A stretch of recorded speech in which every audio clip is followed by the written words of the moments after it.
Hey everyone, it's Dinah, and we are here for the newest addition to the Marvel Disney Plus series, the series of Marvel Disney Plus series, and this one is Ms. Marvel, the story of Kamala Khan, or at least the MCU iteration of Kamala Khan, played by Iman Vellani. This is Ms. Marvel, this is Kamala Khan, so I wish I could say as much as I actually kind of wanted to about this character. I think even in my kind of quest to actually find some comics, I think my kind of local store like has very few, and not even like her origin stories either. So I think I didn't really kind of know exactly how kind of useful those ones those comics would be. So just kind of like had to do I had to do like some brief googling here and there to kind of to find little tidbits about her character and everything. Yeah, I mean, I think even then, I think again, I think the most kind of the biggest kind of response to the kind of trailer, and the promotional kind of stuff released for the series is the fact that they've actually changed her like her powers. I think because they haven't yet because they haven't fully kind of established or canonized Inhumans in this world, like in the MCU, like Inhumans has been covered in its own show and in Agents of Shield and even in Multiverse of Madness too, with Black Bolt being with Black Bolt having been included in that in its own kind of in its own unique way with the variant and everything, and even that one actually being like an actual kind of surprisingly enough, I think probably a more accurate version of Black Bolt than the one from the actual TV show, but it's still like a variant that got killed, like just absolutely annihilated like in 5 seconds anyway. So there's that. But I think the kind of most we've gotten from the Inhumans, even from kind of within kind of the MCU's kind of sector, is the TV show that, from what I hear, flopped and got like no more than one season. But then also I think the overall kind of Inhuman kind of the Inhumans kind of story, that kind of allegory, that kind of that whole kind of section of the different kind of types of enhanced people within the Marvel universe has been covered also like pretty damn extensively in Agents of Shield as well. So I think to say that they didn't have opportunities to canonize either of those properties would be a lie, because I think I think ever since they've gotten the rights, I think it's kind of been clear to kind of see that clear to see and clear to say that they've kind of had the opportunity to think about how they could actually bring those properties in and actually kind of properly establish them and maybe even re-establish them in some way. But then Inhumans has been covered like in like a really entertaining and informative, and likely even in like a close to the comics kind of way in Shield and everything, so they could easily kind of canonize that and bring that in a bit more. But God only knows when that's gonna happen. So yeah, I think because they haven't actually gotten to that point yet, they've actually had to kind of or at least they've chosen to actually kind of to stray away from what her kind of powers are from the comics too. So I think her powers in this one, like based on the trailer, come from a bracelet. There have been theories. There's been theories that I don't know if I'm gonna go into just yet, like the theories involving Terrigen and Terrigen Mist and everything, which is what kind of activates the kind of Terrigenesis that gives Inhumans their powers and makes them inhuman and everything. So there's been theories about Terrigenesis, but kind of being involved in this season in like a kind of like a somewhat unique way. So if it gets to it, I'll cover it. But if not, then I'm not really gonna kind of hold out hope for something that may not happen. So yeah, I'm just gonna see how things go from here, and just gonna see how they adapt it and everything. So yeah, so she gets her powers from a bracelet and everything, but I think there have still been glimpses of her actual comic accurate suit with the kind of eye mask and the little kind of shoulder cape things and everything, and the actual and then the suit and the color scheme and everything pretty much look on point. So yeah, I think this one might be this one I think I'm kind of guessing that this also might be the yet another kind of series and yet another hero where we actually don't get the actual comic accurate suit until the very end, because I think Moon Knight was the exception. Moon Knight, we got the suit right from the beginning, and I think that was also like a pretty comic accurate suit too. But then the suit pretty much stayed the same throughout the season two, and then I think the only kind of change we got was the addition of Mr. Knight for Steven. So that one was different. But I think almost every other kind of hero hasn't really kind of had almost every other series and heroes that's actually had their kind of own their own Disney Plus series within the MCU hasn't really kind of had their kind of comic accurate suit or like their new suit until the very end of their respective kind of story. So or even season rather. So Yeah, I'm kind of suspecting that that might be the case for this because I think it does show her doing dress up as Captain Marvel herself. So I think I don't know if maybe like if she really doesn't get the powers until until towards the end of the season, then maybe she like even if she gets the bracelets like earlier, then then she might actually kind of just like actually kind of use the bracelets but with like a homemade costume or use the Captain Marvel suit or something, because then that is still her idol, and I think she'd be more than happy to actually dress up in like a Captain Marvel suit and still go out and use her powers and everything. So I guess we'll see, but yeah, I think that the power change is the biggest kind of thing, and the most kind of notable thing that there's kind of been like been kind of garnering buzz from development and everything. But other than that, I think this has still been like based on the trailer alone. Based on the trailer alone, I think this has been like a really kind of like a fun thing to look forward to, and like a really kind of cool new addition to the MCU and everything too. And I think even in the comics, like Ms. Marvel, Kamala Khan is like a pretty big character, but both on her own and also kind of like in like connection with Carol and Captain Marvel and like other kind of cosmic kind of characters like her and everything. So seeing how she's gonna be added into this is very cool and everything. So that's gonna be fun. And I think I think again because I just haven't had like a chance to actually get my hands on the kind of origin comics too. I'm not really kind of too familiar with like with those details. So I think in that kind of sense, I'm still kind of going in kind of fairly kind of fresh and fairly kind of like fairly uneducated in that sense. So I'm kind of curious to actually see what the MCU adaptation will be like and everything. So won't be able to really make any kind of cross references or any kind of things like like any kind of or we'll be able to identify any other kind of actual more subtle changes they made, but either way, I think for the most part it should be good. And I think I've also played like most of like the Avengers game too. I think I loved Kamala, and that Kamala in the Avengers game is like a genuinely cool and interesting and really kind of likable character, and like a really cool character to play as and everything, and to have her leading the mission for the most part is actually like a really cool kind of aspect of the game too, like while the game revolves around the Avengers and everything, but then it's like also about her kind of like you experiencing the game and the story of the Avengers kind of reunion and everything along with her and everything. So that's been really fun. Game obviously probably isn't without its flaws, but I think for the most part, if you don't let it get to you, then it can actually manage to be like an actual good time. So that's just me. That's just me. So I've loved the game.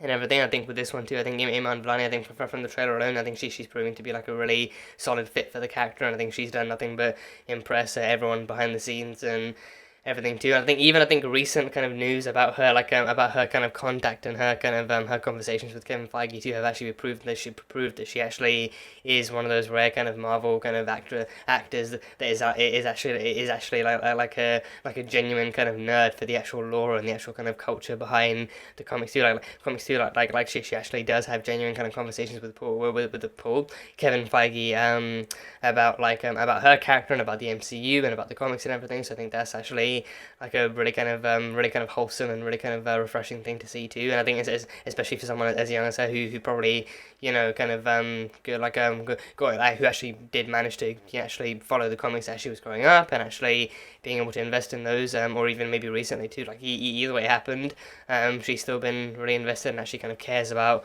the way she's bringing this character in and how she's kind of adding her to the universe and adding her to a universe that's already so big too, and actually kind of following up in the footsteps of Captain Marvel too. So seeing how the story unfolds in that way and actually kind of introducing Kamala whilst also kind of connecting her to bigger pieces along the way too. Along the way is going to be fun. And I think in that way too, because I think Moon Knight was so isolated. I think Moon Knight could definitely felt like the kind of Disney Plus version of Shang-Chi, like with Shang-Chi being like a movie that was so disconnected from the rest of the MCU. I think Moon Knight was kind of the exception in that way too. So I think with this one, with Captain Marvel and like Avengers like stuff being involved, I think this will be kind of our step back into the world of the Avengers and actually seeing how kind of Kamala kind of helps bring that stuff back into the light and everything. I think presumably this will also be set after the blip too, so then maybe some post blip stuff will be kind of involved and mentioned here and there and everything. So should be fun to see how that goes down. And her, of course, being a Muslim Pakistani character and hero as well, like seeing like how that story and that culture and those kind of like that kind of kind of symbolism is actually represented, and this is going to be like really refreshing and really fun to see and see how much of it they portray and how much of it they kind of can portray and how far they can go and like how much of those kind of two worlds like her growing up in America but still being from that kind of background, and like how much of those kind of worlds they can actually kind of connect sometimes, or maybe even show like how much of a divide there is and how like if like if and how much of like any kind of conflict she faces between those two kind of lives and everything. So it should be fun. It should be really fun, and maybe I think maybe even dramatic and emotional along the way too. But that's just Marvel stories in general. So yeah, very excited to get into this. So that is pretty much all the kind of spec and pre kind of intro talk I can really think of. So without further ado, let's get into season 1, episode 1 of Ms. Marvel. Let's go.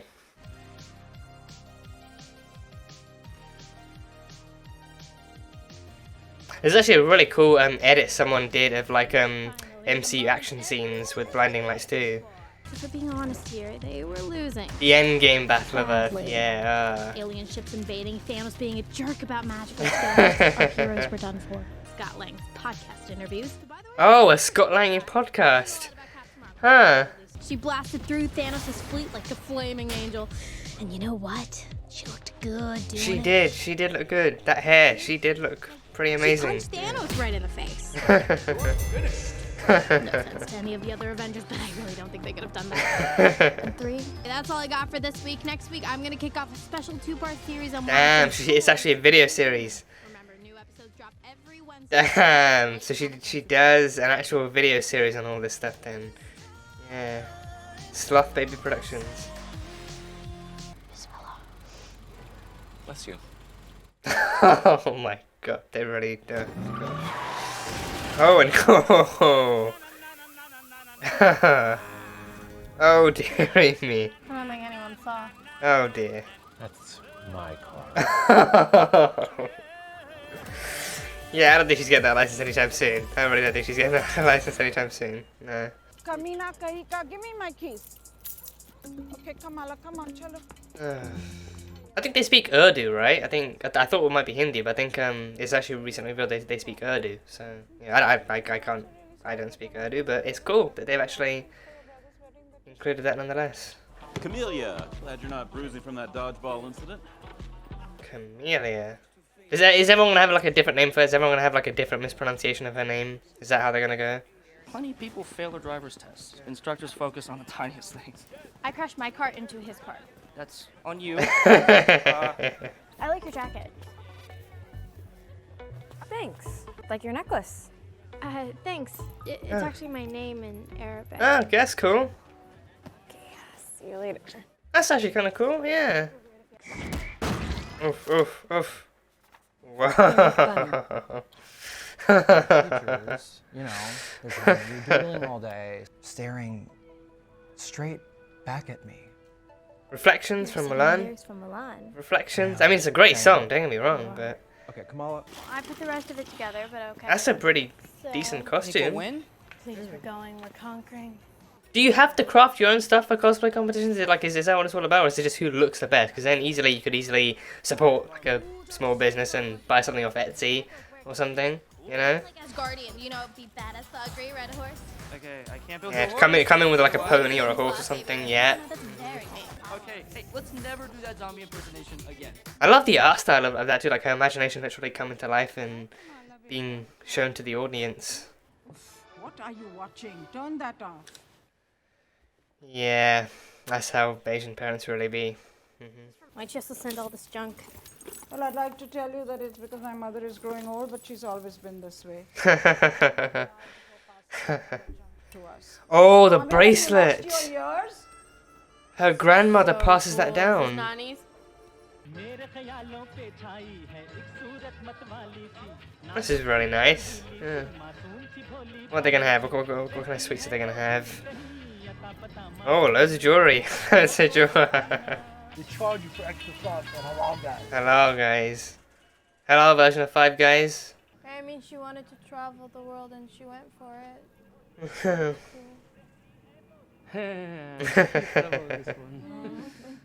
Discover that she doesn't have a ring on her finger. That's what she's going to discover. And then I saw her. Zuzu, turn off the lights. Whoa. And I programmed it to understand Urdu. Urdu? Yeah. Patikolo. Oh, he speaks Urdu. Oh, that's so cool. That's so sweet. Pretty cool. That is so sweet. You just know Bruno is an actual committed kind of BFF for Kamala. Yeah. You stick to the gizmos, beta. This is my secret. Wow, she even calls him Beta. Ah, Wow. Bolo. And gives him food, yeah. Just, yeah, he's like a, yeah. Gotta love Bruno. So there's this thing called Avenger Con. Oh, the way their head's turned, oh boy. Oh, jeez. They hear Avenger and they just know, yeah. How exactly will you be dressed? Captain Marvel. Captain Marvel Astaghfirullah. In a very tight suit. It's not that Yes, tight, it and is. you know it's not like I'm asking to go to a party and do cocaine. Oh, I probably wouldn't want to mention that. If it was him asking, oh yes, I'm a Avenger. Do what you want, Avenger, please, please. Oh, gosh. And let me know, because I can't do a single normal teenage thing in this house, right? Brought you some chai. Ah, some chai. Night, Tiny K. Tiny K. Turn off the lights or you still... Tiny Khan.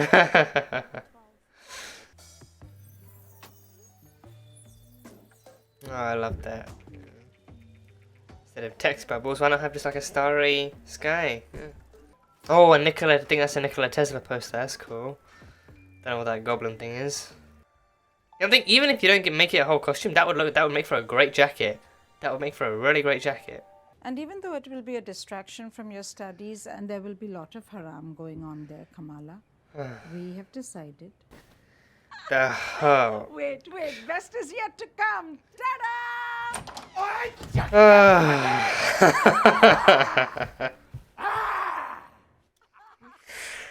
The Incredible Dad. Big Hulk and Little Hulk. Can't wear show origami's to Avenger Con, okay? And you can't come with me. Not just like that, because it is so humiliating.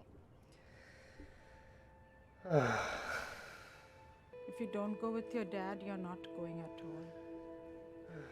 You're not going to dress up like all those other girls in skimpy outfits. Oh no, he actually put us all into this. He actually put us all into that, the face paint and all, and yeah, she just, oh. Dressing up as Captain Marvel's weird. No, it's not. And it's childish, and I know that, okay? And let's be honest, it's not really the brown girls from Jersey City who saved the world. You're Kamala Khan. You want to save the world, then you're gonna save them all.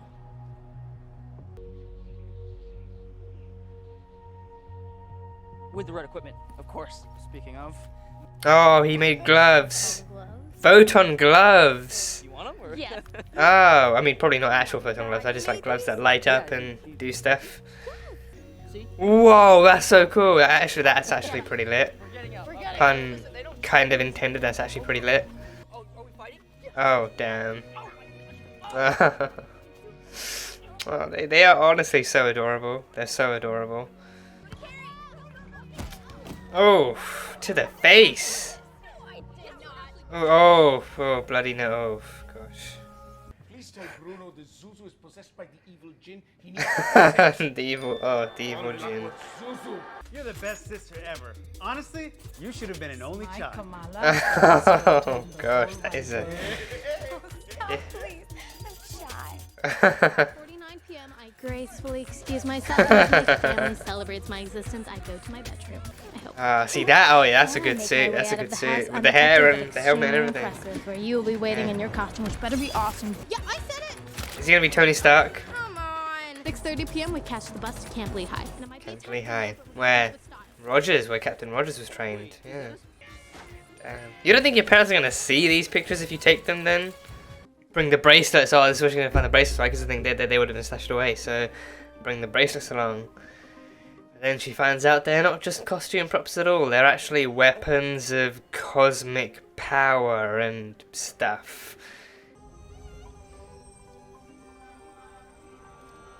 Oh, I love the background music. I absolutely love the background music. Oh, no.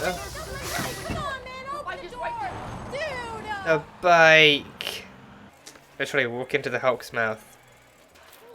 Yeah, Abu would have loved that. Abu would have happily just waltzed into that fucking entrance.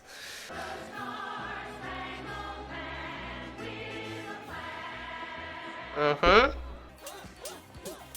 Nice Guardian stuff, yeah. Is it gonna be like Mead? Rock America's ass. How did they even bring that in? That was a private thing between Ant-Man and the team. How did they even bring that into this? Oh, that was a Tony and Natasha memorial too. That's so sweet. Yeah. Oh, besides from Hawkeye, that's the only other thing we've gotten. Asgard Pride. It's just so much. There's so much happening. I'm calling out as much as I can. So much stuff happening. Ant-Man, Ant serving the thing.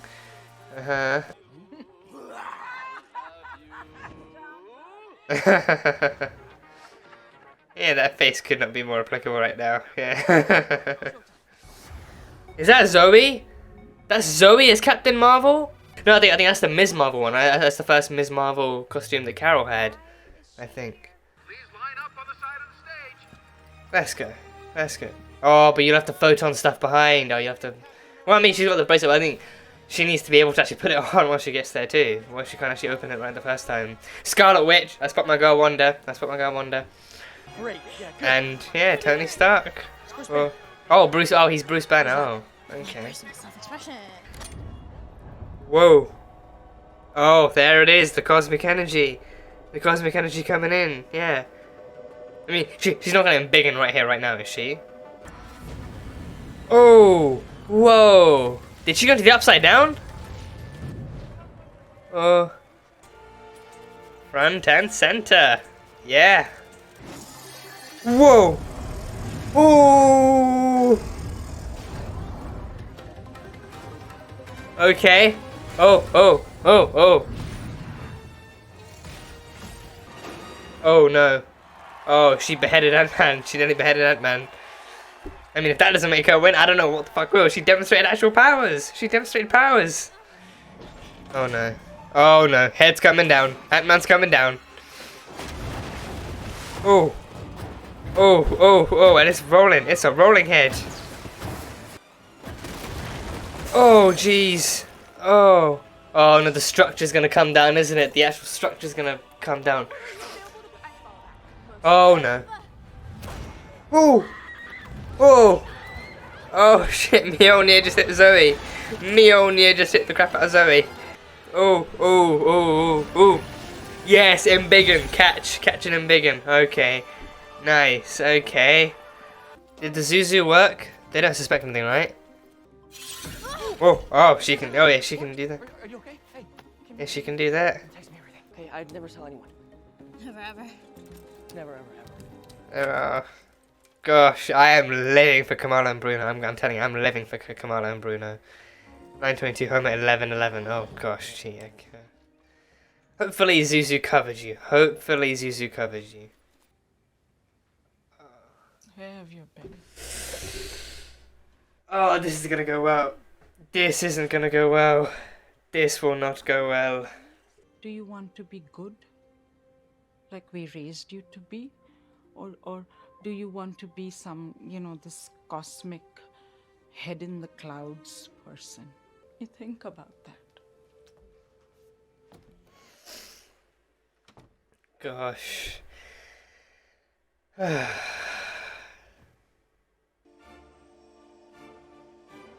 Yes, it actually forms over her skin and then embiggens. Yes, it creates like a whole other layer of, Cosmic. Cosmic.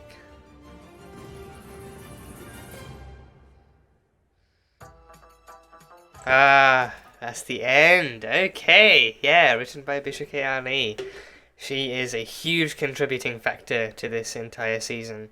Great, that was good.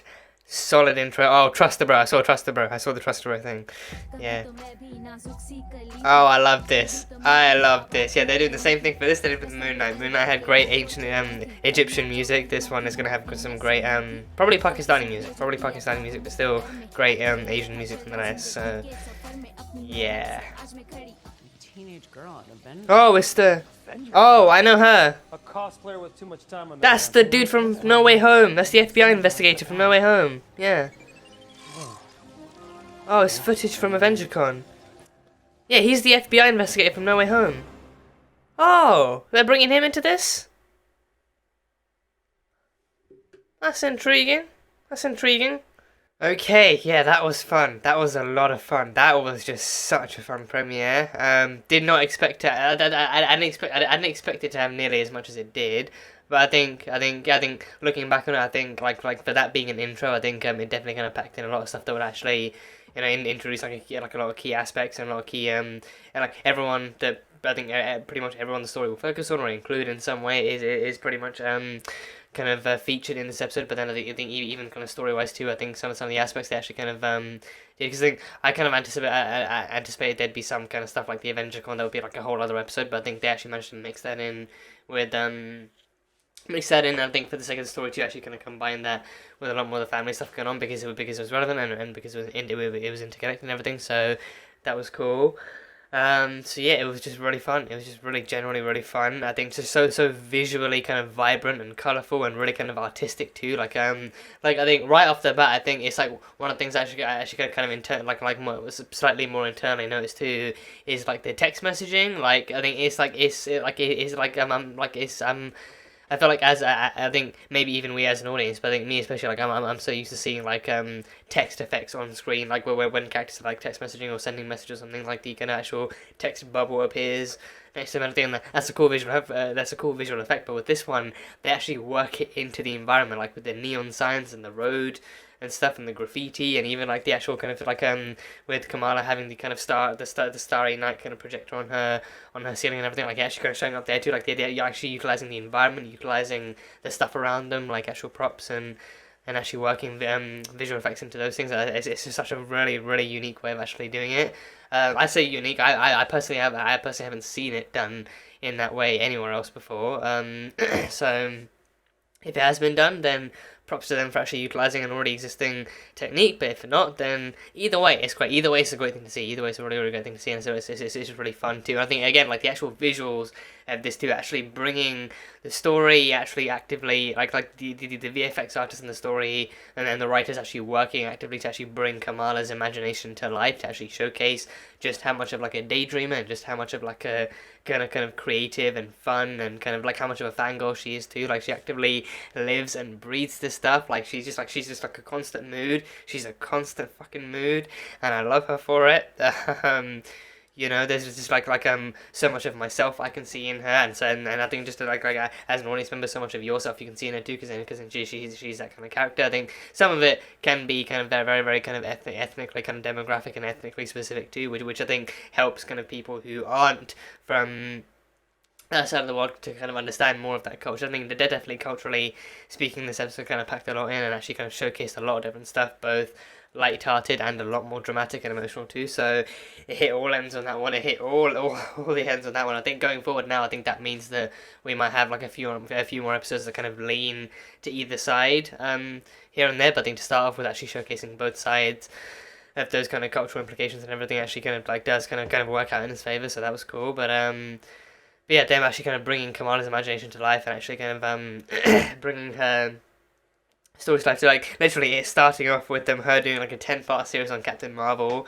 I think it was either starting with or involving the Battle of Earth. I think when you said the Battle of Earth, I was kind of surprised by that, but then I remembered that that is what they call the Endgame battle. The Endgame battle is the Battle of Earth because it's the battle for Earth. It's the battle incorporating all of the kind of actual kind of all the armies on Earth capable of handling Thanos, like not the actual kind of Earth-based military, but the Avengers and the Asgardians, and even kind of armies from outer space too, like armies capable of actually kind of understanding and actually being capable of actually fighting Thanos and his army and everything. So I think that it's the battle for Earth, of Earth, so on Earth even. So yeah, so she included that, and I think actually kind of highlighting, not only highlighting, but even actually not just highlighting, but actually actively putting her own narrative spin on what Carol's kind of entrance into that battle was like. Because then I think even if you I feel like even if you actually go back into like I think like from audience reaction videos too, I think you can still kind of go back and see like the actual cheers and the celebration from people when Carol finally joined the battle. Because then even like the whole point of that scene was the fact that they were actively fucking losing because of how much kind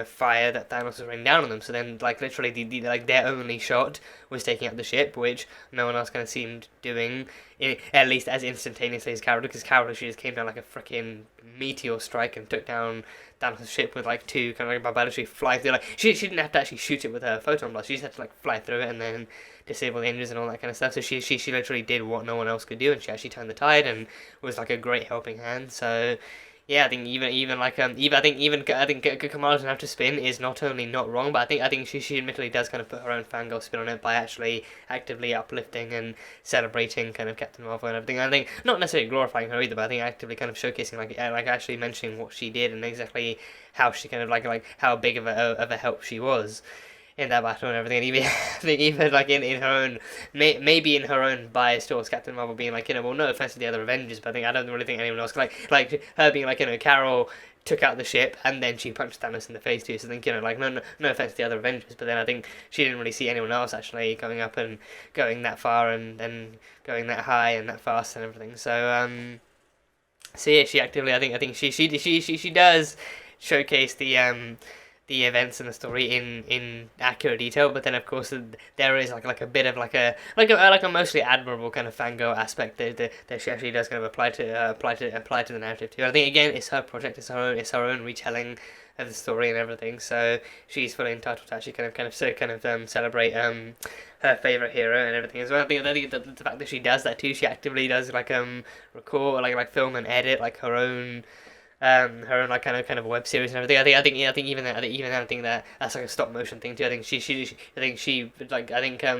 I think based on what we saw, I think she doesn't really record anything else besides from her own voice, which is narration and everything. But then other than that, it's just like artwork and stop motion stuff and other kind of graphics and everything. So she's like an avid kind of like a filmmaker to an extent and everything. She's like I think it's like what is it like sloth like for sloth film productions or like some sloth something like big sloth productions or something. So she has her own like actual kind of production name and everything. So I think and I think that does make me wonder like if because again the whole point is that she becomes Ms. Marvel and she becomes who she becomes. But even if even if she didn't really have these powers and even if her destiny wasn't to have these powers and her destiny wasn't to become Miss Marvel, maybe then would she have been able to get by on her dreams and on her fantasies by just being like a filmmaker? Maybe actually seeing these events unfold could have easily kind of encouraged her to make kind of like make documentaries or actually kind of make different other kind of short films, or encourage her to actually kind of tell stories and create stories too. So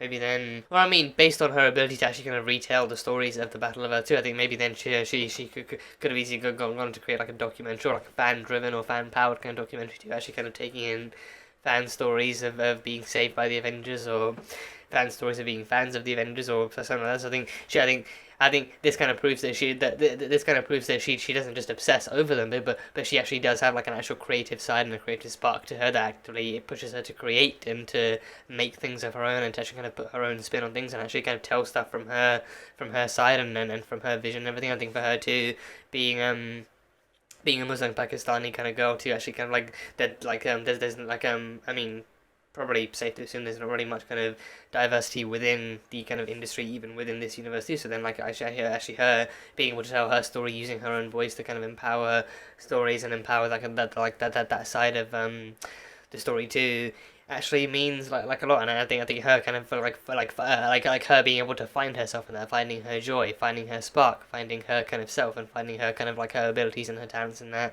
kind of means like I think it stands to mean just as much as her actually kind of getting these powers and doing that stuff too. So I think it was just like a great opening that actually kind of actually did seem really colourful and vibrant and energetic. And actually did kind of showcase Kamala in like an arguably more human light than what we're about to get with her kind of powers and everything. So it kind of shows that she's like an actual kind of like a special and like a talented and very kind of driven kind of person above all else. And I think that's pretty much is what's gonna really kind of push her to be able to eventually embrace her powers and embrace her identity and embrace change and all that kind of stuff. So again, just a really great opening for a really great kind of premiere. So yeah, that was really cool. But I mean, yeah, even her room is just, my god, her room is like a haven. Her room is like a haven for anyone who's a fan of Captain Marvel. Like, I just like you like if you're a fan of Captain Marvel, you would immediately just gonna feel safe in that room and feel at home in that room. Like just counting on like one hand the amount of or even two hands, the Captain Marvel posters, the memorabilia, she has a Captain Marvel wallpaper. She has just everything her as Captain Marvel. I think there's a few other kind of like a few other pickings of other kind of other brands and other kind of merch and other kind of things too. But overall, it's like overall her kind of her room is incredibly Captain Marvel. So just seeing like seeing how much merch she has, merch she owns. I think in the trailer, I think she was shown to be wearing like an Avenger shirt with the Wasp and Valkyrie and Captain Marvel. I think she was wearing that in this too. I think I actually kind of did spot like a little portion of the shirt in this too. So I think again, like the merch that she owns makes me happy and jealous at the same time. Happy because again, I'm happy that I can actually kind of see that kind of thing going to come into life too, like that side of like that kind of personality, that kind of side of like an actual fangirl coming to life. But then also like just jealous because I think I do not nearly own nearly as much as I wish I could. So I think I'm just kind of like living that kind of merch life vicariously through her and everything. So I mean, eventually I'll probably build up like a bit of a collection. But overall, it's like actually seeing how much she's kind of able to. I think it's also like an interesting thing too, because I think it's also like an interesting thing, like thinking about like in terms of like where we're at with their parents too. I feel like just maybe the room might be where they draw the limit, because again, like that's why they were so hesitant on her going to the parties, and the room might still be kind of distracting and disturbing for them, because again, like that's not who they want her to become or anything. But then it's like, well, then they might just end up kind of hoping that the room might be it, and then stuff like that, or it might just be like, well, this is still her room. We can't fully kind of force her or stop her to stop doing what she's doing, or to kind of let go of who she is completely, and stuff, and just like a whole other kind of load of implications coming in. But then the room being the room is both euphoric as all hell, but then also kind of surprising in some aspects too. So kind of curious as to where they're going to go with that in the future. So yeah, but again, it looks great. So yeah, but yeah, again, just already that the cultural kind of inclusion in this, and the cultural kind of implication, the cultural kind of influence on this is just so. It's like it feels so much more there than it was in Moon Knight. Like it feels so much like in one episode. Like, it feels so much more there in one episode than it did for the entirety of Moon Knight. With Moon Knight, like it was there, but mostly with like ancient Egyptian stuff. But then I think with Mark being Jewish, I think that was the one complaint that people seem to have. Like not enough of his Jewishness and his Judaism and his connection and his history with it was explored. Like just like for that one episode with the history of his mother, and even then that was like a backstory change too. So I think that was the one complaint that I kind of remember people having, and then most of the rest of it was exploring how Moon Knight itself was connected to Khonshu and the Egyptian gods and Egyptian culture and that kind of stuff. And even then, it's like it was more about like actually stopping another god more than actually exploring the kind of gods and the culture and everything. So yeah, it was kind of bits and pieces here and there, but it just in just one episode they've covered this stuff. They've covered Asian culture and Pakistani and Muslim culture in one episode.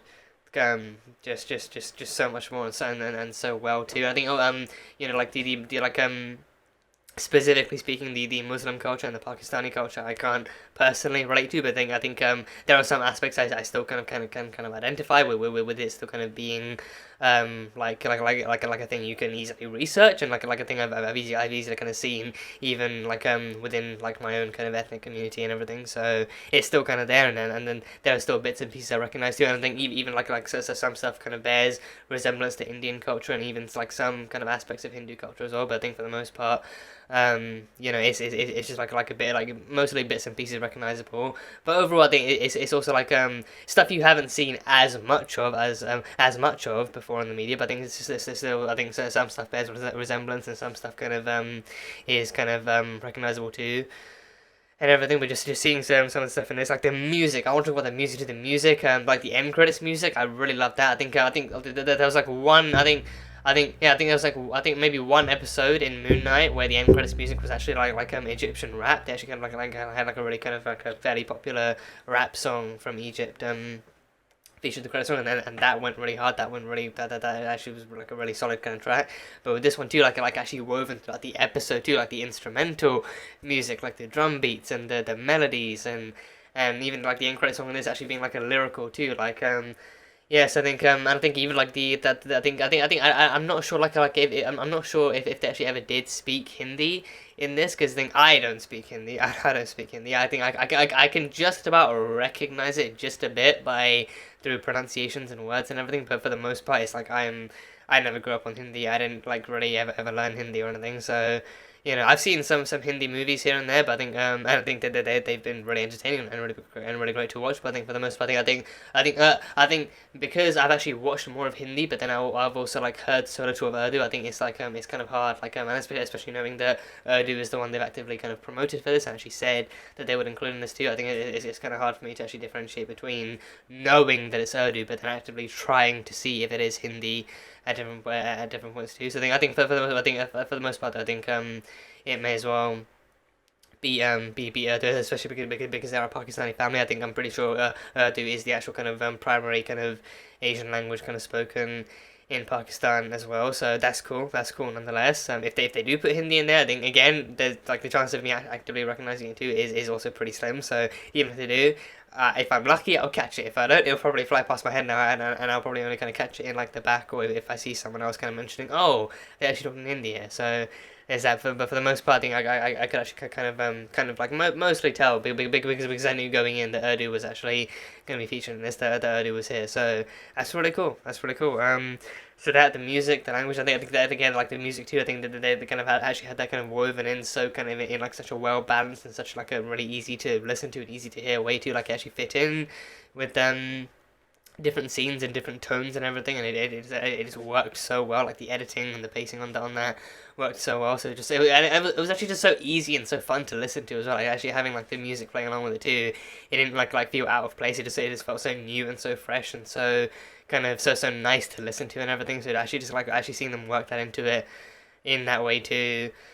Just felt so good. And I think it kind of does go to show like the effort like to which they like the efforts and the lengths to which they went to make sure that that it wouldn't just kind of sound like inclusion just for the sake of actually including like a random song, but actually kind of like maybe even actually making some new tracks and making some new kind of vocals to put into this and everything. So that was really cool. That was really fun. And I think when they went shopping, I can't lie, I was really curious as to what we would see that I'd kind of be able to recognize, or that I just would be kind of really kind of cool to see in general. There was lots of jewelry, so much jewelry. The jewelry was definitely recognizable, and the dresses too. I think the dresses they did show like the dress that Kamala was actually test wearing was actually, I think I'm pretty sure seems very similar to the one that she wore in the trailer and everything too at the actual wedding. So I think that one that was really good. And I can't lie, I think when they entered the market too, I was kind of wondering if we'd see any food that I'd recognize, because I was like, okay, there's gonna be something like if they show food, then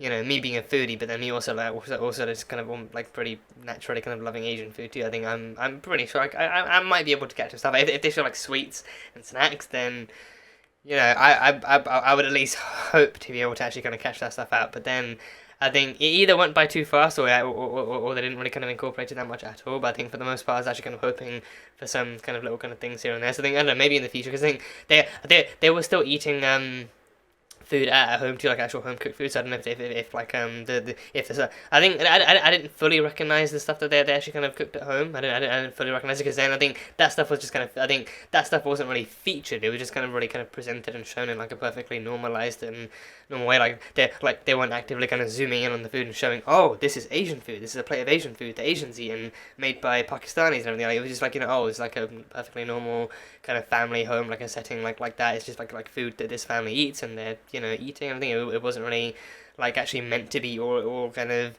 blown out of proportion like that and everything. So I think because of that, it like again it is normal food. It looks like normal food. It's presented as normal food. So I think that much again, like I think that much means more than anything compared to actively kind of seeking out like me, compared to me actively seeking out stuff, seeing, okay, what do I recognize and what can I tell, almost like like, oh, okay, what can I do to actually prove that I'm like a verified kind of Asian or whatever. So because especially like me having like being like an Asian, so heavily kind of having grown up in the West and everything. I feel like that's personally something I've kind of over time, I think maybe even more and more over time, actually kind of put myself through as well, like actively kind of like seeing if I can actively kind of look into things and actually identify, like especially when that kind of when the culture is actually featured so heavily in like a Western story too, like me actively kind of putting myself on the spot and seeing like, okay, so what can I actually spot and point out and analyze and identify and everything to actually prove that I'm a 100% proper Asian and everything, despite having this like different of like a background thing. I think with Kamala too. I mean, I think they haven't really kind of referenced it. They haven't really mentioned that, oh, she grew up here so she's had it easy, or she's grew up here so she had like a different experience or anything. I think they haven't really mentioned like if she was born and raised here, or if she was born in Pakistan and brought over here or anything. But I think I'm kind of willing to bet I'm pretty sure like the kind of story they're going with is that her parents were immigrants, or at least her grandparents at the very least were immigrants. So. But I think her parents kind of being immigrants too. I think would definitely kind of match up with the kind of with the mentalities and the and the attitudes that they've kind of presented in this episode too. Like them kind of having come from wherever they come from, having gone through the struggles they come from to gone through as well. And obviously, like through that, obviously actively wanting and fighting for and desiring a better life for their kids, and then that comes with its own cultural implications that then combat with the future that their kids actually do go for and strive for too. So I think like from that perspective, it's going to be a really interesting story too, and I think seeing how they present it is going to be really kind of fun to see. So that's cool. And I think overall the kind of the cultural display, the cultural kind of rep, the cultural kind of story going on here, like like her parents just so plainly kind of strict and very very kind of like very straightforward about what they want from their child and what they want from their daughter. Because again even her pointing out that like Amir, her brother, like could ask for almost anything, and they'd be like calling him beta, and actually kind of like actually giving him everything he wants because they're so proud of him and how far he's come, and even him actively kind of seeing or potentially seeing like another Pakistani girl as well, and actually kind of falling in line with what the family kind of expects of him and what the family's kind of routines and traditions are and everything. But then her, Kamala, being the active kind of black sheep of the family, being so far away from anything they ever imagined and stuff like that. I think I'm kind of curious to see. I mean, I would say I'm curious, but then it's like I think that curiosity only really lies with what the parents' kind of treatment of the kids is, which I think was going to be somewhat easily displayed here too. But then I think it's actually nice to see the brother Amir is actually super supportive. He's like super supportive. He even actually assured her that he would actually go out of his way to actually talk to them about the Avenger Con, maybe even actually convince them. Because then again, him being the successful and kind of the praised and appreciated and respected kind of older brother too, like him. It coming from him to like him advising them and him actually kind of maybe even him proposing some conditions too would actually be the way to go. So like it coming from him, I think it's like the kind of that kind of sad kind of standard that's been set too. But then it coming from him would just automatically for them just mean that it's actually like somewhat more of like an actual plausible thing or like some more of like a tolerable kind of thing to go along with. But then it coming from her, I think with her being so young, her being their only daughter, her being the girl of the family too, I think it's just like her.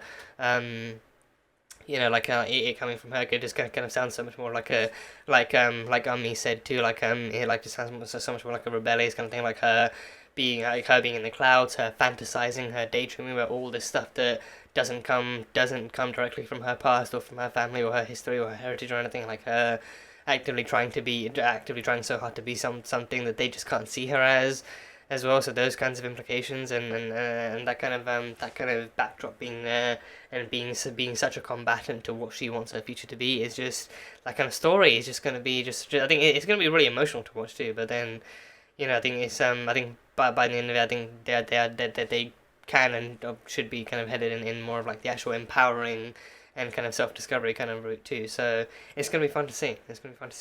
And yeah, I think the kind of usage of names too, like Ammi and Abu, and even the kind of Ammi calling like pretty much all the kids in this Beta as well, like her calling her daughter Beta, and her, even her calling Bruno that as well, like But I think there's also very very easily like that kind of parental difference too. The parental the parental dynamic is just so easy to spot, and it's also I feel like it's also in some ways like I think it's surprising but also accurate too. I think it's surprising and it's also accurate because I feel like parental dynamics even in real life can actually be on the flip flop side too. Like sometimes the mothers can be more strict than the fathers, sometimes the fathers can be more strict than the mothers, sometimes they can both be strict, but then sometimes they can both be equally strict, but then one of them actually kind of has like a lighter, more kind of funny side that you just kind of see ever so slightly and ever so rarely and everything. But in this one, I think like her father is actively like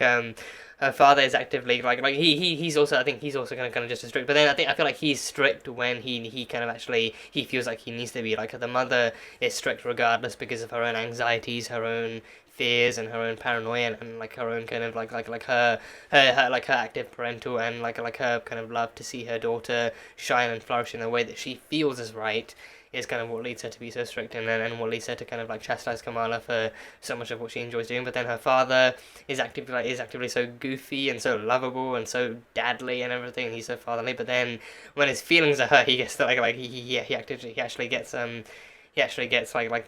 strict and everything. Like even like I think he put so much effort into that. He put so much effort into the reveal of the reveal. He could have easily just walked through the door. He could have easily just walked through the door in that hot costume and it's been like ta-da. But no, he actively jumped in. He roared. He did like a whole like shaky kind of thing. Like he actively put his all into it, like hoping and praying that his daughter would love it and everything. But then Kamala was just so unimpressed, and not even just that, but then like her actively kind of ending up insulting him and insulting his efforts and his works too. I think him, when Abu is actually hurt, that's when he becomes strict. Because then he's like, because that scene was also not only them listening to Amir, but also them actively trying their best, maybe for the first time in a long time, or maybe for the first time ever, to actually kind of go along with this thing, like to go along with her interests and her fantasies, no matter how bizarre or absurd they may sound and everything, and even like them actively even getting into it themselves too. Like even like Abu, I can't even imagine like how much fun Abu might have actually had, actually kind of putting on the costume for himself, thinking that they could actually go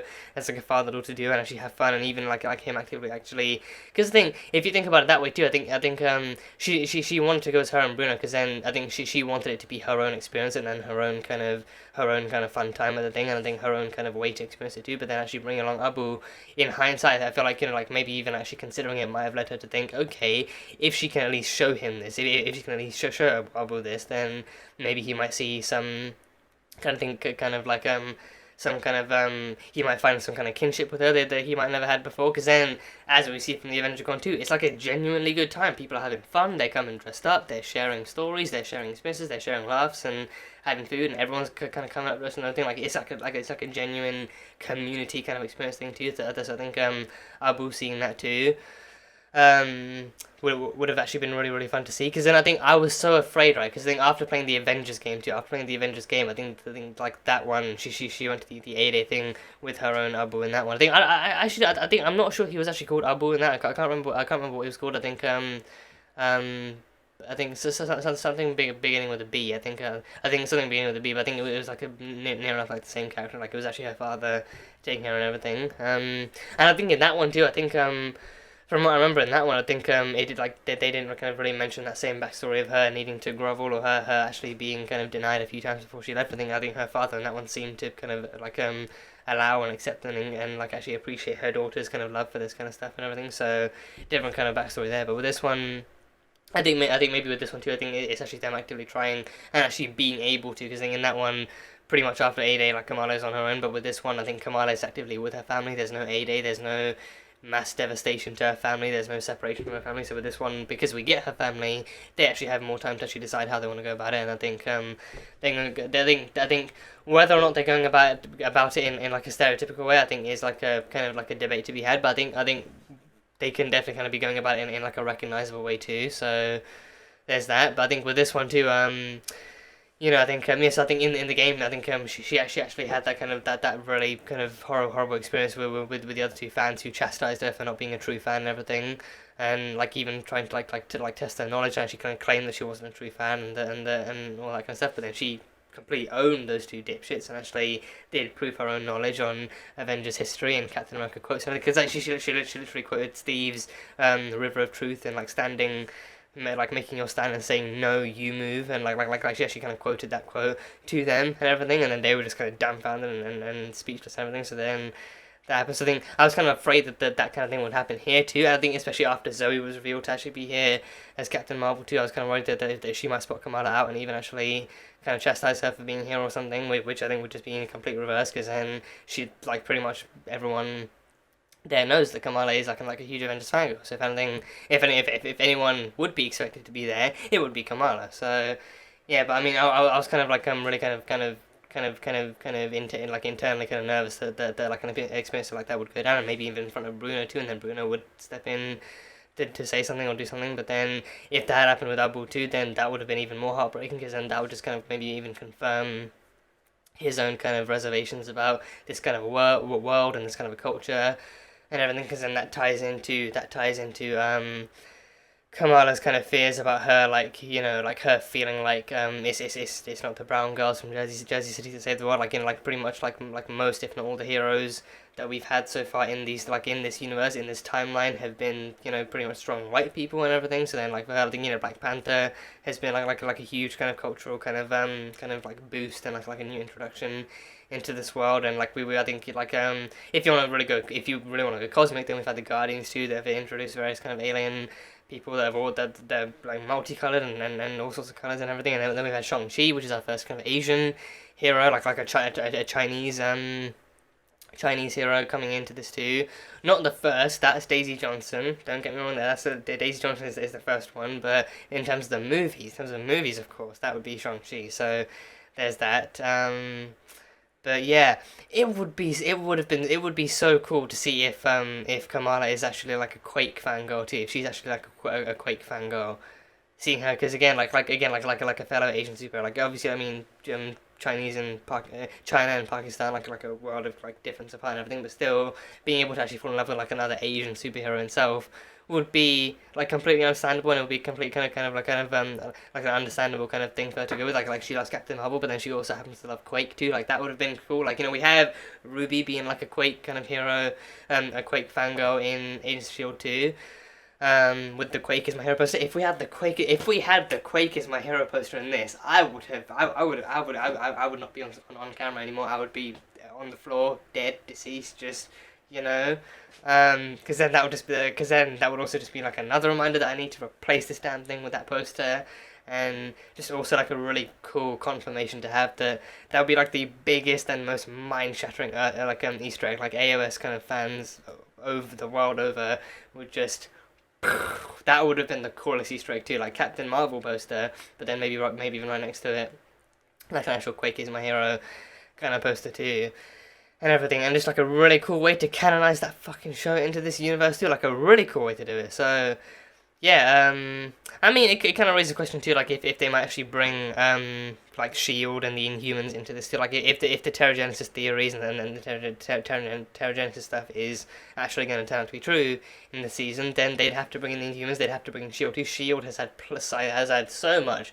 Shield has an abundance of Inhuman experience and experience dealing with Inhumans and training Inhumans and fighting Inhumans and actually dealing with that kind of thing. So then a potential new Inhuman on the actual kind of map as well would definitely be something they'd have to investigate. And then you'd have fucking Daisy freaking Johnson coming in to actually investigate Kamala, and then Kamala and Quake meeting up, and my fangirl heart would implode and atomize and cease to exist and everything. So I'm not gonna go into that too far just yet. But yeah, no, I think that would have been cool too. So I think that would have been fun. But yeah, but I think what was I think so. Yeah, back to Abu and Kamala. So I think, yeah, I mean, but then I think for the most part, I think provided that didn't happen, it was actually like a safe and comfortable kind of experience for them too. I think having in hindsight, I think maybe even considering it, at least having her consider it might have actually shown her and the audience that,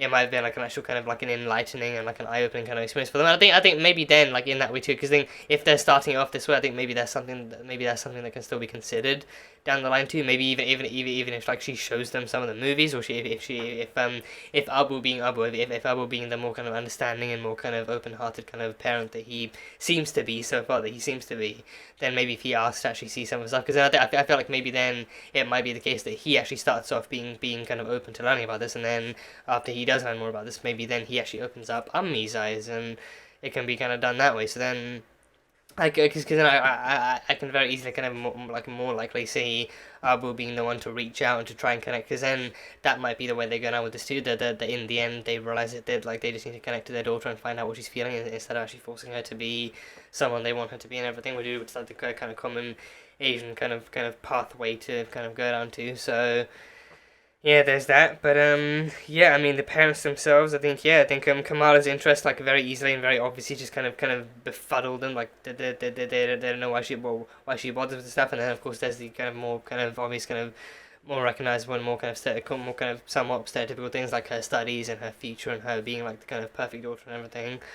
And stuff. I think, speaking of the perfect daughter, like, that Mulan reference from Mr. Wilson too, like him actively being like, you need to go back and see, like, did I think I think the I think I can't remember the lyric now, but I think him actively using that lyric from Reflection, like, like who is that girl I see, like see if you can recognize the girl like staring back at you and everything. So him using a Mulan reference. So yeah, I think that might be even like her, like maybe one of her one of her dilemmas in the season 2, thinking like, can she be the perfect daughter? Can she actually do what she wants without breaking her family's heart? Can she be Mulan in her own way or something? So I don't know, but don't know. I doubt we're gonna get any more Mulan references like that. That was probably like the one, and from the one kind of guy who probably would end up making it. So that was that. But I mean, hey, again, Mulan, a great kind of story for like a great kind of story for that kind of a message, and for that kind of representation too. And even again, like those songs, like especially Reflection too. Reflection is just such a soul poking and soul kind of like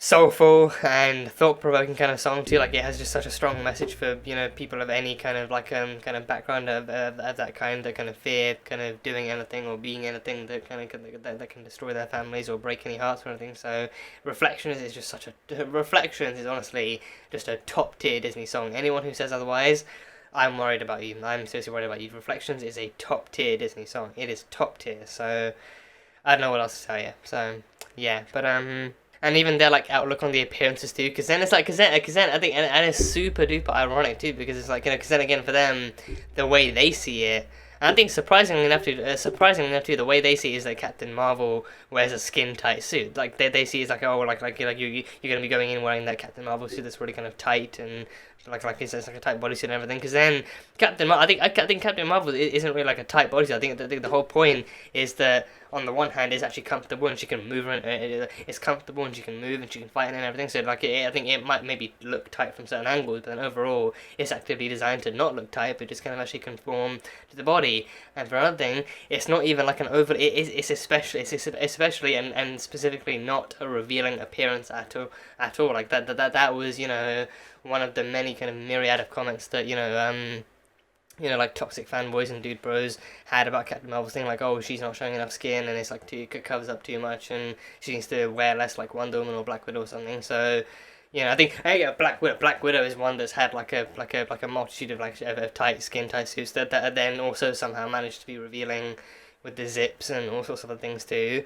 I think it probably wasn't even until I think maybe Infinity War, probably even her own solo movie, because then she actively got like a suit that actually kind of did cover up more of her things. I think the further down she got, the kind of different kind of suit she got. But then for the most part, like her like Black Widow's kind of appearances in the MCU did kind of pretty prominently have her wearing like something with like a zip coming down to like the top of her breast line or something. So if it was Black Widow's suit she was talking about, that would have made sense. But Captain Marvel's again with the body tightness, I think that kind of argument isn't I think maybe not senseless, but maybe just something that me is just kind of generally kind of worried about too. But then it's like, again, like Captain Marvel's suit is very specifically not kind of revealing or not kind of sexualized in any kind of way. So I think that was like a concern of hers too, like her kind of claiming that Kamala was going to go into a party or going out and about to be dressed like the rest, be dressed all skimpy like other girls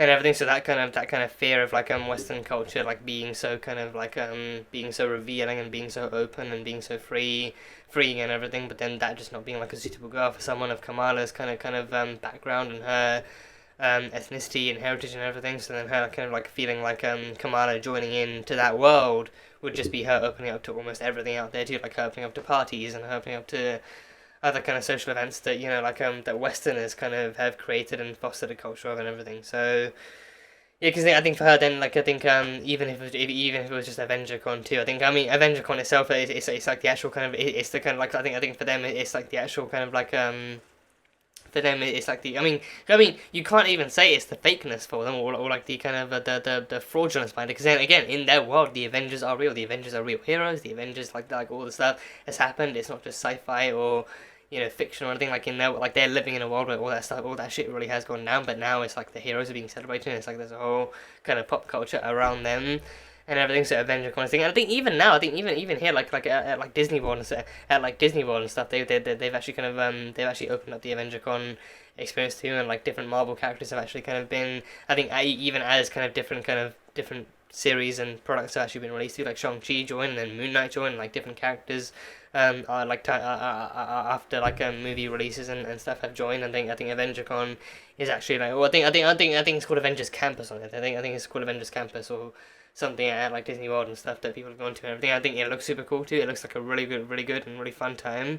So I think Disney World in general just like is just like a really fun time because it incorporates like so much and it actually kind of gives off like so much, and there's just so much Disney for you to consume and everything. But then with this, I mean, with this, I think actually they do have Disney because in Hawkeye, there was like an actual kind of Disney store, like a Disney kind of logo above a store that they showed in like Times Square. So I think Disney is a thing. Disney is a thing in this universe. So where they go with that, if they ever bring that back, or if that was just like a cool. I mean, looking back, I mean, we don't even know if it was an Easter egg or maybe just something they just forgot to digitally remove. Maybe if it was just something that was in the background at the time that they just kind of forgot to remove, or I mean, because it was like a pretty big logo too. I think it was like in the background and kind of blurred out, but then you could still kind of tell it was Disney. So then that kind of thing is like too obvious to miss or anything. So the chances of them actually, I mean, they've forgotten some stuff here and there, like in the past few years. But I think for them to miss that would be incredibly kind of obnoxious on their part too, given that it is it is Disney producing and distributing all this stuff too. So then for them to forget to take out their own brand would be entirely kind of just So yeah, but with this one, this was just AvengerCon. This was, and this wasn't even sponsored or branded or done like sponsored by Disney or sponsored by like Marvel isn't really a thing in the Marvel in the MCU itself. So like they did this just kind of AvengerCon, like being the kind of plainest, most kind of brandless kind of thing possible and everything. So that's just it's just like a convention. It's just a convention celebrating the Avengers and everything. So but it's all real. But I think because of how fantastic it is. Because then again, like pre 2008, no one would have actually said pre 2008. No one would have thought this stuff was a thing. But then up until 2012, people thought that the weirdest thing was a guy in a flying suit of armor. And then after that, we had Guardians there. We had like some dudes dressed as Drax and everything. We had like a giant Mjolnir that smacked Zoe in the face, and we had Wasp and we had Ant-Man and everything. So we like since then we had like a myriad of heroes that have been uncovered and explored and everything. So they've like pretty much kind of got everything. That's nearly enough up to date. I think again, like the people, the ones who are famous, like the ones who wrote the Battle of Earth. Let's put it that way. All the heroes and all the characters and all the identities that were at the Battle of Earth were there. So that would explain why like Moon Knight obviously isn't gonna be there. Shang-Chi also definitely isn't gonna be there either. So then, but I think don't think we saw any sorcerers or any kind of Doctor Strangers just yet. But again, I think that scene was so blink and you'll miss it that I honestly have to just go back and watch like a bunch of different things. So. But yeah, the appearance thing, I think them actually wanting her to actually kind of look kind of modest and maybe even look actually kind of appropriate to them and appropriate to what they think is appropriate to Asian culture and Asian standards and everything. So, and especially for her being like a teenage girl too, I think they're all the more right. Because then even that was actually one of her fears too, like actually going out and doing God knows what with God knows who, and like all those like especially like boys being out there drinking God knows what and doing God knows what too, like her fear, like her daughter kind of being unsafe in potential hands and doing all that kind of stuff. I think she might have meant. I think she definitely did mention Bruno being there too. I think Bruno seems to be so well connected to the family. Bruno seems to be so well connected to the family, and he seems like like again even she calls him better, and like he speaks Urdu too. He speaks Urdu. He spoke one line of Urdu, but then of Urdu, but then I really don't know if that's because he actually does actively understand and know the language, or if that's just he's looked up enough to maybe hold a conversation, or he's looked up some passing phrases here and there, or maybe even just he actually just knows that one line for this demonstration, because then he was demonstrating Zuzu, for Abu to actually kind of operate and everything, so then he knows Urdu for that. But then I think it would make sense, and it would also be really cool if he actually does know enough Urdu to actually kind of hold a conversation, or to actually kind of pass a few phrases here and there to hold like a simple kind of small talk kind of thing, and it would show how much he actually does care about Kamala and where she comes from and who she is. Because then he's also just not just the token white friend. He's not just like the token white person you'd want or think you would need in a story like this. He's actively someone who cares and respects their culture and respects their religion and respects who they are and where they come from, and he's actively interested too. Like he doesn't just like not care about it, or he doesn't just kind of refuse to acknowledge it, but he actively knows about it, and he actively does kind of not participating, but then he actively does kind of like acknowledge like different traditions and different kind of things. Like even Ummi sending him home with some food too, like him. So then that means that he actively does kind of actually like their food or enjoy their food and does eat it and everything. So yeah, I think we haven't. I think I'm not really sure. We actually kind of heard much about what his family situation is like if he has his parents around. Like I think he lives above the shop. He lives above the actual kind of convenience store and everything. So I think the chances of him being in high school and running that are kind of low. Maybe I think because then if he runs it along with a parental figure or like a guardian or something, then that would make sense. But then if he runs it by himself, then that just kind of wouldn't really add up at all. So I think I'm trusting that maybe next episode or the one after that might kind of incorporate his mother or father or whoever he's living with, but then he lives above the convenience store and then he actually does that kind of stuff. So then him actually being that kind of connected to the family and him being that aware of the family and that aware of their traditions and even actually kind of like never even like never once kind of dismissing Kamala's concerns, never once dismissing the family's concerns, never actually brushing it aside like it's nothing just because he's a Westerner or whatever, but then him actively understanding what they're afraid of and why they're afraid, and even him listening to Kamala and everything. Just kind of goes to show like how much he cares about her and how far he's gone to understand who she is and where she comes from and everything. So that kind of stuff is why Bruno is just the ultimate BFF. He's the ultimate bestie for her. So that stuff is really, really fun to see, and I think to see the actor too. I think can't remember what his name is. Can't remember exactly what his name is. But I think the actor for this I think he actually. I'm pretty sure he's the girl who played, I think her name was Sophia, the girl who played Sophia in the earlier scenes of The Walking Dead. I'm pretty sure he's her brother, right? I'm pretty sure he's her brother. The actor is actually the actress's brother. So and then he later got himself on The Walking Dead, and he died off too. He actually got himself killed too. So then they gave him ample time to actually join this project and work on it too. So yeah, he was really fun as Henry on The Walking Dead. He was really fun, and now he's potentially even even more fun on this as Bruno Corelli. So yeah, and he even he designed a home security system for them too, and one that they could understand. Like he designed it himself too, because then I think maybe he knows that maybe ones from the store would be too tech savvy, or maybe might include stuff that they wouldn't need or wouldn't really know how to use. So then he actively made one himself that he tailored specifically to their needs, to their kind of to their communication methods too, like one that understands them, and then that way he can probably even actually kind of program it to be very specifically for their needs too, maybe just not even in too broad of a sense, but then specifically for their speech and for their speech patterns and for whatever they might need in their home. I think it being a home system too, not just a security system, but then it being a home system too, so it can actually be turn off the lights and turn on the TV and do all that kind of thing. So Bruno cares about the family, he knows about the family, he acknowledges it, he acknowledges and respects them, but also being Kamala's bestie, he is also willing to commit some, rebellious kind of sins with her and actually get her to the convention and everything. So yeah, but then I think so that might naturally kind of get me or get anyone else worried that the parents might blame him. Maybe at some point that they might kind of see him as a bad influence for indulging her in this kind of stuff. But I think this introduction alone kind of does show that they actively do kind of care about him just as much, and they do appreciate him, and they do respect him being in Kamala's life and all that kind of stuff. I think that would be a nice change of pace to see, because I think that also kind of is a slightly overdone story too, of the one white friend, especially if it's a white guy, or if it's actually a white male, then typically that's kind of associated with that character being a bad influence, and that person being too much of a Western influence on the kind of Asian parents, kind of very good kind of child and everything. So it would be it would be kind of nicer to see that the connection and the respect and the and the kind of acknowledgement and the trust actually goes two ways, and them actively seeing him as their kind of child too, actually giving him good wishes and giving him food and actually kind of wishing him on and everything is really nice to see. So it would be a nice change of pace. I think seeing that kind of cultural intersectionality is a really refreshing thing to see too. Because then again, people get along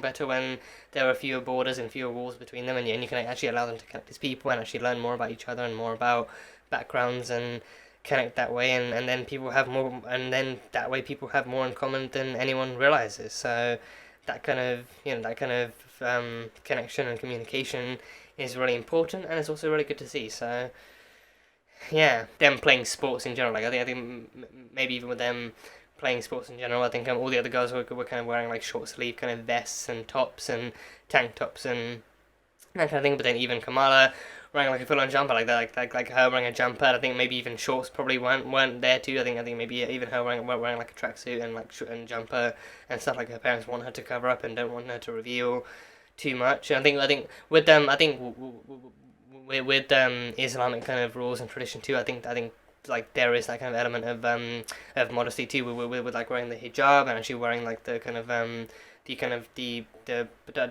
don't know if it's good. I don't know if you can call it a dress, but actually like with the clothing they wear, I think modesty is actually I think more common than anything else, simply out of obligation or maybe out of respect and out of like actual kind of religious rules that the women and men have to follow. And I think more predominantly the women, but then yeah, I think even then when it comes to that, there's also all sorts of other kind of implications and other kind of varieties that kind of come into that too that bring their own, that warrant their own discussion. So again, I'm not Muslim, so I'm not really that kind of well versed on the actual culture or the actual kind of religious traditions that are set forth and everything, so I'm not like the right person to ask or the right person to look to for that information, like Google. Maybe just like actually just talking to a Muslim in real life, like to a Muslim person in real life would be even more accurate. So yeah, plenty of them out there, so you know that would be the best resource, either Google or a Muslim person. So there's that. But I think that kind of display of like various displays in the episode of them actively kind of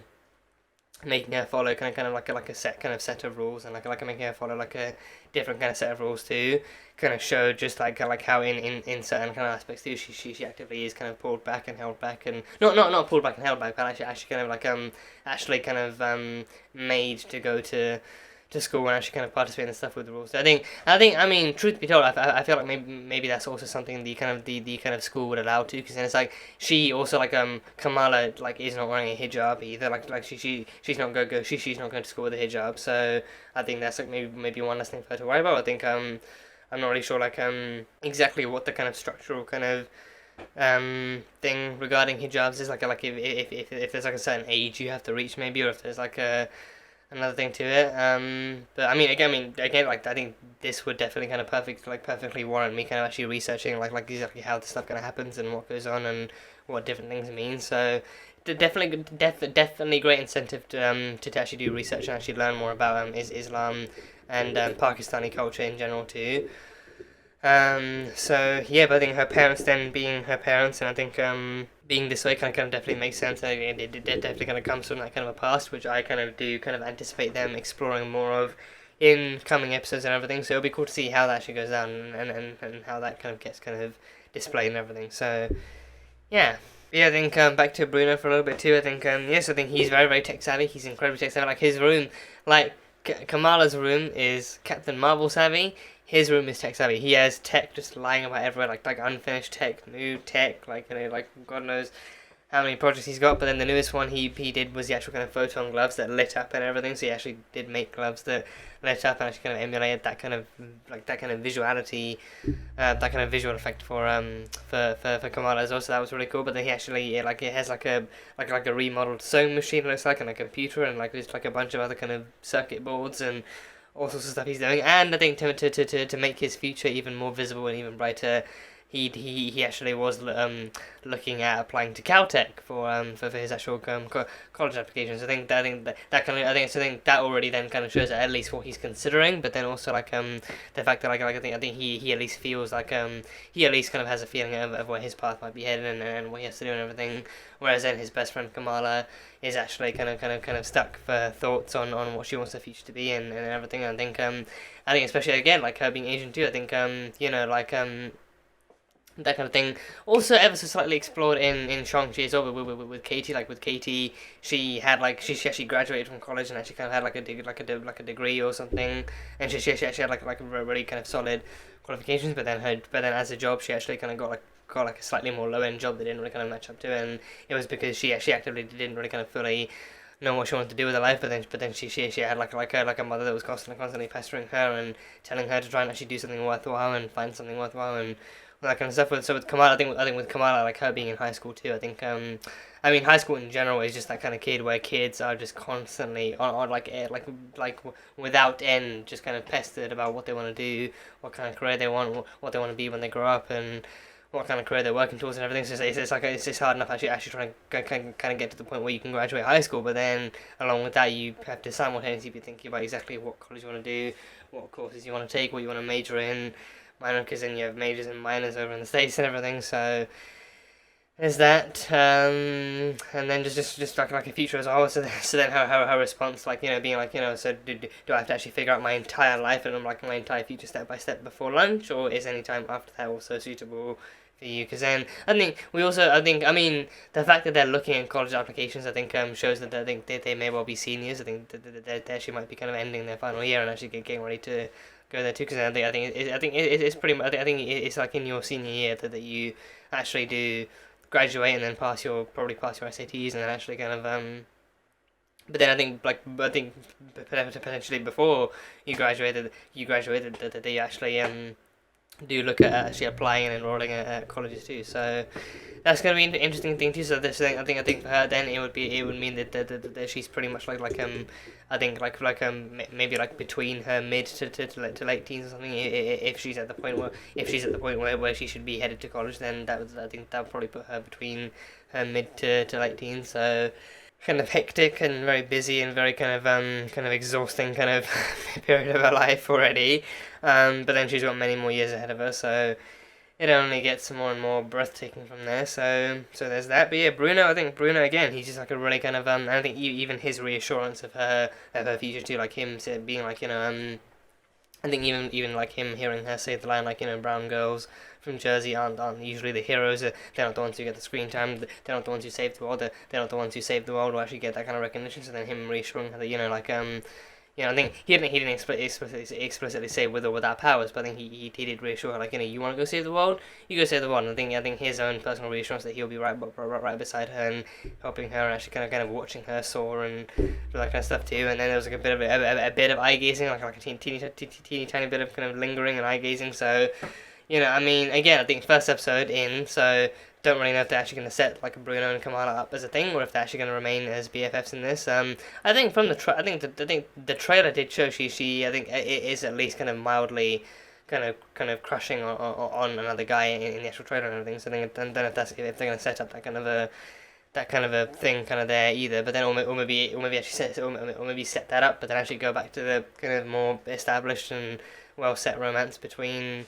The more set kind of the more well set kind of connection between her and Bruno or something. So who knows? But I think so far Bruno is proving to be like a well established and well kind of assessed and well kind of loved kind of connection and kind of place placeholder in her life and everything. So like someone who definitely matters and someone who's important and someone who's supportive of her and everything. So I think that kind of thing is probably going to lead her to kind of want to stick with Bruno in whatever way she can or whatever way she thinks can actually kind of suit them both best and everything. So yeah, just seeing Kamala and Bruno together is just awesome. Like them being Avenger fan besties and fan buddies and all that kind of thing, all that kind of stuff is just really fun to see too. So hopefully, I think maybe further down the line, seeing if there is any actual kind of existing backstory or kind of parentage to Bruno would be fun to see. So yeah, I guess we'll find out. But yeah, AvengerCon was just a total nerdgasm. AvengerCon was a total nerdgasm. Like just a whole thing. I think again, like the blink and you'll miss it moments. I'm pretty sure there was there was an Asgard Pride T-shirt. There was an Asgard Pride thing. So I mean, it kind of raises some questions, but then again, it kind of doesn't, because in Asgard, I think trusting the Asgardian mythology in this is as diverse and open-minded and as flamboyant as it is in actual kind of classic Norse mythology too.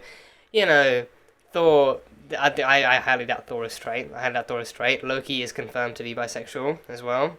Valkyrie, definitely bi. I think Valkyrie, not only definitely bi, but I think also I think confirmed. I think they also kind of confirmed that they were initially going to show it in Ragnarok too, but then I think for whatever reason it got cut. But then both Taika and Tessa Thompson as well have actually confirmed that Valkyrie is indeed bi in the MCU as well. So both of them. Thor again, Thor himself. I really do not get straight vibes from him. I really do not get straight vibes from him at all. I feel like he just loves everyone too much, a little bit too much to be straight. But you know, I think maybe even platonically too. Like he loves his friends. He loves his Avengers friends and his Avenger families, his Avenger family and everything. Like he loves them too. But I think he also just kind of loves everyone a bit too much to be fully straight too. So I just really just can't see Thor as a straight guy. I really cannot see Thor as a straight guy. So yeah. But I mean, I think he's like I think it's like a very very common kind of not even like a fan theory, but like a very very common kind of display of kind of connections and stories and different kind of things going around. That Thor is like a very very strong and very passionate kind of lesbian ally. So that much is obvious. That much can kind of very easily be true too. Thor being a lesbian ally, he would absolutely be like a lesbian wingman or something. So that would be just like one of the most plausible things about him. But I think overall, I think he would absolutely kind of stand be with pride and stand with pride. And I think maybe he himself kind of would happily just kind of just be with. I think he'd probably be with anyone who took his fancy. He'd probably be with anyone who took his fancy or like caught his eye in like a way more than others. You know. So yeah, who knows? But I think Thor. I think just overall, but like overall, as Guardians, just kind of being open to that stuff also just doesn't really surprise me too. Like they're gods from another planet. Like heterosexuality, being cis, like being cis het, just overall probably just isn't really kind of like a thing to them. Like they are whatever floats their boat. Literally, whatever floats your boat is the way that they kind of present themselves and identify and everything. So like, but for them, it's just like whatever you are, just cool. That's just Asgardian pride. So. Yeah, but they're being Asgardian Pride t-shirts too. That is just honestly one of the best things. It's honestly one of the best things. So there's that. I think there was there were like different just different kind of Avengers merch kind of things overall. I think I think should I actually just go back and look through the episode to see what was there. Yeah, they were like Asgardian warrior kind of helmets, like actual Asgardian helmets with the horns. I think that stuff reminds me more of the Vikings, like with the horns and everything. So I don't know if that's like Asgardian stuff, like specifically. I think there's like a multicolored flag, like a pattern over there. So I can't tell if that's like a pride flag or something. And there's a Doctor Strange too. So there's that. There's also stuff. There's someone selling probably like Asgardian mead maybe, or like even just like human made Asgardian mead maybe just like actual human mock-ups of Asgardian mead. So that's cool. There's that, and then America's ass thing, like a literal postcard saying like "You're welcome, America," and then like Steve's kind of actual butt cheeks in full display. That was a private thing between Steve and Scott. I don't know how the hell that became public. I don't know exactly. Like, you know what? Knowing Scott, I feel like he might have been willing to go public with that. I feel like knowing Scott, he might have been willing to talk about that as Ant-Man. He probably would have been willing to talk about that in an interview. Like, the best ass I've seen. That's America's ass right there. So I'm willing to bet Scott made this possible. I'm fully willing to bet Scott actually made this possible. So there's that. There's like a Hulk event. There's Hulk Smasher and everything. So that's cool. Ant-Man, there's Ant-Man and the Wasp too. Wait, that's branded as Marvel. Okay, that's branded as Marvel. That has to be. I think again, I don't know if Marvel, if Disney is leaving this stuff in or if they're just actually intentionally placing it. But that has the Marvel branding. That has the Marvel logo. What is going on with this? Okay, what is actually going on with this? Is the Hasbro logo in the corner, the Avengers, and there's Ant-Man. Like this could very easily be them sending like the prop master or like some kind of intern out to collect Avengers stuff from actual merch shops and then bringing them back in. And then when they build the set, they could easily be putting this together. So the helmets are $50. And there's like the actual action figurines too. There's just an Ant-Man and the Wasp action figure with the Marvel branding. So I don't even know what to think of this shit anymore. So there's that. There's actually like I think that's a Wakanda. So it's like a guy dressed as a Wakandan warrior. So that's really cool. That's actually really cool too. I think not even like a Dora Milaje because it's a guy. So it's actually a guy dressed as one of the actual Wakandan warrior tribes, and then there's like a woman dressed as Cap, and then Star Spangled Ladies and everything. So that's cool.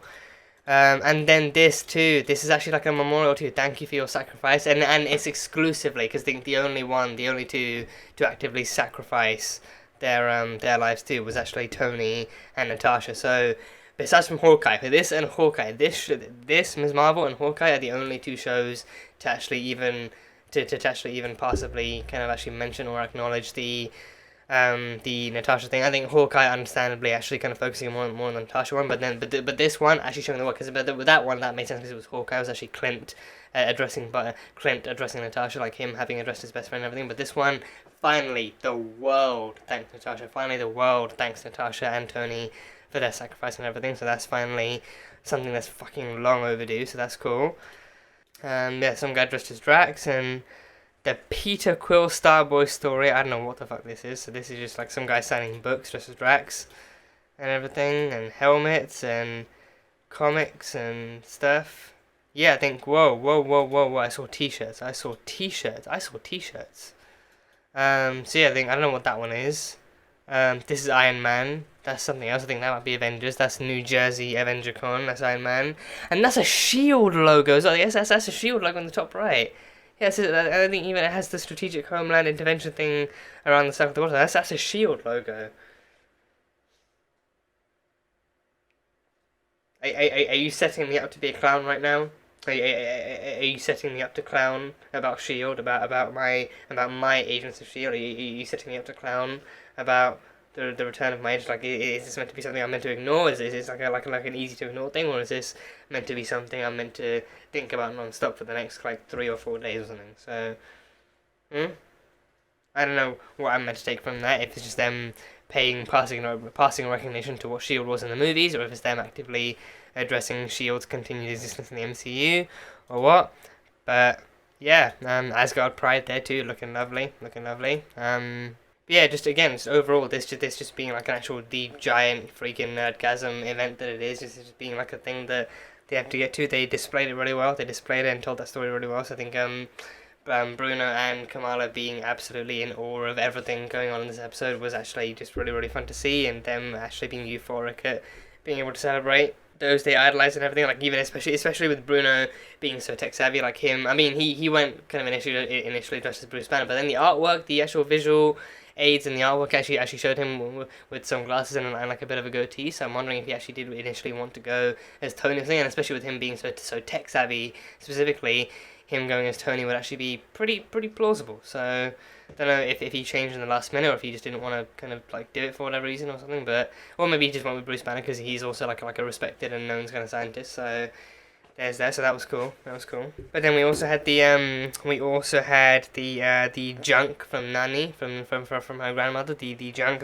mostly just a box of old stuff, but then also very specifically and very nicely wrapped up in the actual kind of in the cloth and everything in the sheet was the bracelet, I think, and it's also it's just one bracelet. I think I mean, I feel like maybe we only saw one bracelet in the trailer, but then I think maybe I thought, you know, like that was there to lead us to believe maybe there could have been two, but no, it's literally one bracelet that provides power to her whole body and everything. So like one bracelet, I think having two bracelets would actually feel more kind of symmetrical, but then no, just the one bracelet that stores all of that power and provides that power. So yeah, I mean, again, I think so far, I think the bracelet actually looks okay too, because then I think with this one too, I think it's like cause I think usually with her powers too, like she embiggens, but then she gets smaller too, like she embiggens and does that stuff, but then her hand eventually gets smaller and returns to normal size. But with this one, she creates the kind of she creates the shape and the size with the cosmic kind of energy, and then creates that kind of the hand or the force field or whatever, but then eventually that energy kind of shatters and breaks away. So I think that kind of effect that kind of shows that she's actually creating kind of like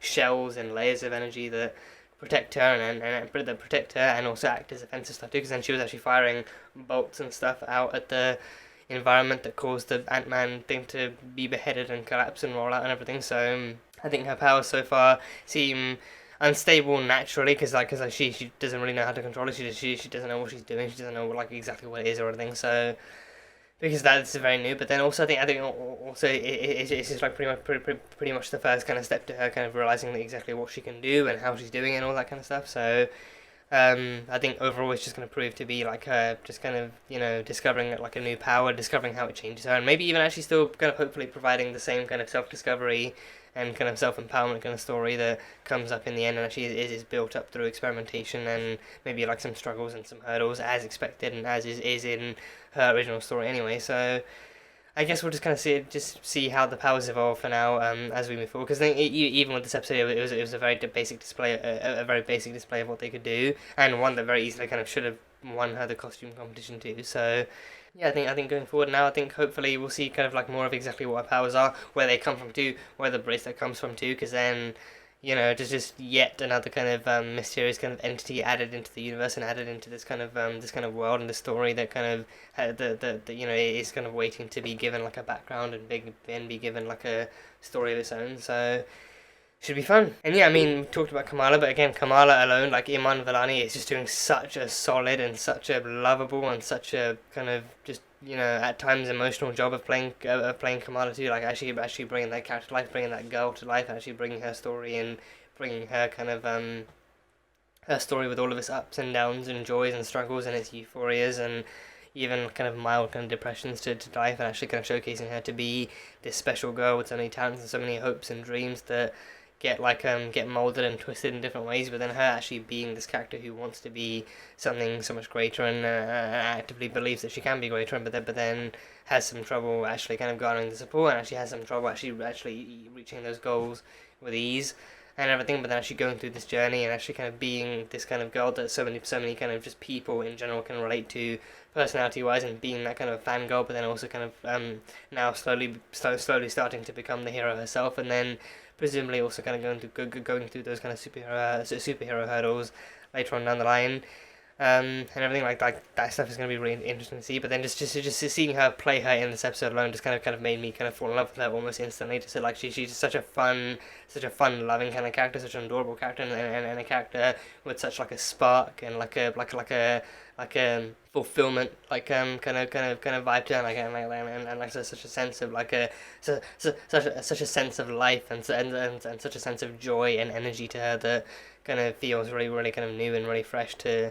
this universe in like a manner of speaking. So again, just can't wait to see what Iman actually continues to do with this character, and how she continues to, you know, portray her, and how she continues to actually tell her story and flesh her out in this season. So I can't wait. I personally cannot wait for more of this.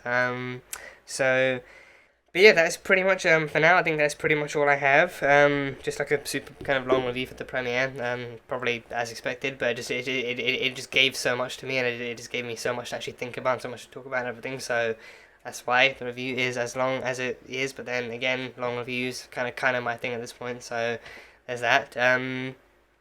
But I loved it. Absolutely solid premiere. Absolutely such a solid and such a great premiere. Definitely kind of want to see where things go from here, and actually seeing where they take this character and where the story goes from here, and like actually like having her explore the powers and explore more of what it means to be Kamala with these powers, and maybe even actually kind of leading into whatever other problems she might face now added on because of the bracelet and everything too. So yeah, really fun premiere, really kind of like a really great looking show too. So can't wait to see how this progresses. But yeah, that is it. So that was Ms. Marvel season 1, episode 1. So thank you guys, as always, so much for being here and for watching this video. If you guys enjoyed it, then feel free to leave a like and comment on what you thought of the episode, and then how this episode made you feel, and then what you thought of it, and how much you're looking forward to, if anything, like how much you're looking forward to future episodes, and what you're looking forward to seeing, and what kind of stuff has stuck with you from this and everything. So leave your thoughts in the comments. For those interested, Full Length Reaction over on Patreon, so you can go check that over there. And yeah, that is pretty much it. So until next time, bye bye for now.